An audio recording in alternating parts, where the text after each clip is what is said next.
আসসালামু আলাইকুম। আশা করি সবাই ভালো আছেন। তো এটা হচ্ছে একটা ফল ছাদ। তো এই ফল ছাদে যে লং ট্রাপ গুলা ফিটিং করা হইছে, এই যে উপরে ব্যাকডোর দিছে লং ট্রাপের টপে, এটা ঠিক আছে।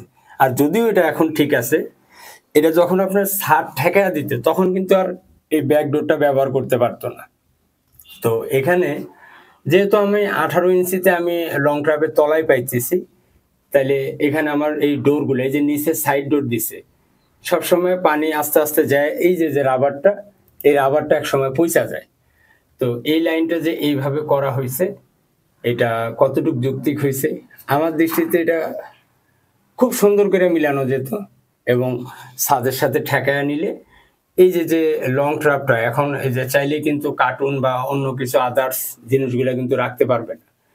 এখন এটা যদি ৫-৬ ইঞ্চি আরো উঠতো, আরো জিনিসটা ক্লোজ থাকতো এবং ক্লাম্প ৪ ইঞ্চি ক্লাম্প দিয়ে ড্রিল করে ক্লাম্প মেরা দিত ব্যাস। এই ইটের সাপোর্ট গুলো যদি এইভাবেই রাইখা দেয়, তাহলে এটা কেমন হইল? হ্যাঁ? ইটের সাপোর্ট গুলো যদি এইভাবেই দেওয়া হয়, তাহলে এটা কেমন দেখাবে? সারা জীবন কি এইভাবে থাকবে?